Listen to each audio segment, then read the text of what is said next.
wanted to take my time to film my last day. Kasi parang full circle moment siya from where I've been in the past years after dropping out. Isn't it actually pretty cool to be standing in this architecture, lalo na kapag nadadaanan mo lang siya sa LRT?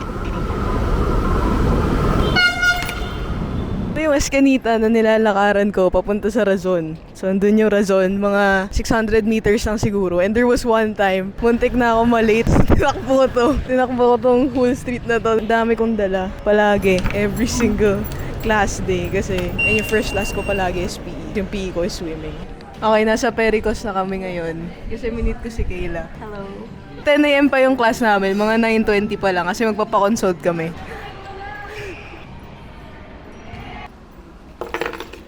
So, ito pala yung gym namin. M&M's.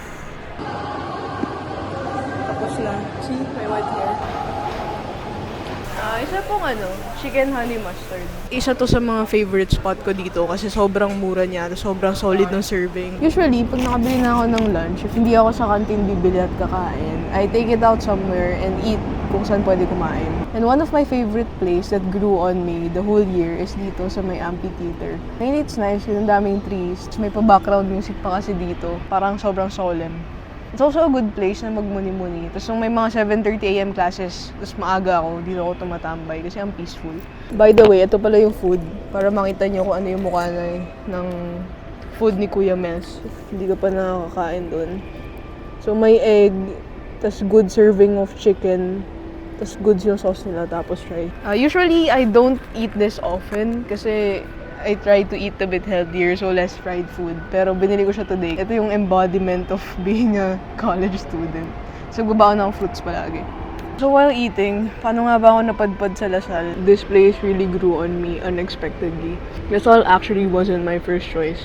I wanted to get into Ateneo or UP, then Lasal. Kaso, it was my batch na medyo minalas. Tapos, nagka-pandemic and all. I wasn't really able to prove myself to Ateneo na, hey, you guys should get me. In hindsight, kasi nga nag-drop out ako, di ba? Lasal actually offers a very, very flexible setup that allows me to go back. Ang initial offer pa sa akin actually is BS Statistics. Ganun ako ka-STEM girly. Tapos, I shifted to Industrial Engineering. Yung orientation thing ko pa nga nasa College of Science kasi COS yung BS Statistics. Tapos, ayun, I was able to successfully shift to Industrial Engineering at umaambon na parang kailangan ko na lumipat. Sobrang lakas ng ulan. Yeah, then I dropped out. Sobrang multi-layered nung pag-drop out ko. Daming reasons na nagsama-sama. But during that time, it was the wisest choice for me to stop. It was one of the best decisions I ever made kasi it actually changed who I am. And in the past 5 years, mula nung mas na-engage ako sa different opportunities, working, although pre-pandemic, medyo nag-freelance naman na ako, pero it was more immersion nung pandemic.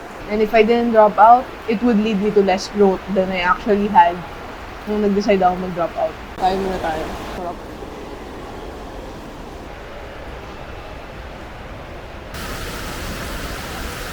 So this is actually one of my favorite spots in Lasal. Kasi kita mo yung Henry C. Building, tapos yung Democratic Space, tapos yung LS, tapos you have a good view of the train coming by. The past year, I actually learned a lot from university. Not just from the lessons, but also seeing a diverse set of people, pati sa mga professors ko. Like, at some point, when I was about to go back, it got overwhelming. Kasi syempre, I'm stepping into this whole new social system. Because for the longest time, I haven't been naturally interacting with people of my generation. I was able to build and lead a youth community. Pero iba kasi context nun, more of careers and finances eh. I didn't actually expect na babalik ako ng university this school year. And life's been crazy. A lot of things changed with university, with work, personal career pursuits, finances. Like, I'm just letting things settle in and I'm using this as a checkpoint to try to see where I'm at in life. Alright, so I'm at one of the classrooms sa St. Lasal Hall. Actually, yung classes ko for the past school year, mostly nandito kasi a lot of my subjects were general subjects din kasi I was in the process of shifting and everything. I guess you could say every time I'm in school, more or less, ganito yung view ko ng classroom. Pero mga 70% of the time. May mga final requirements pa ako, pero ito lang yung last day ko sa campus. Pumasok lang talaga ako para dun sa PE ko for our final requirement na lap swim. At the end of the day, bumalik naman ako ng university kasi I feel like it's the wisest choice I could make for my own life at this point. No regrets and I've been enjoying it a lot. Kung saan-saan na kita nadala, pero uwi na muna tayo kasi may last class pa ako. Online naman. So yeah, tara.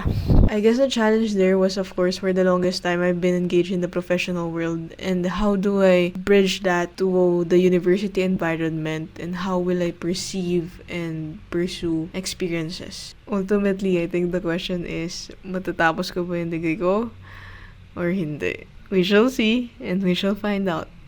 Madami pa naman ako majors. For now, mag-online class muna ako.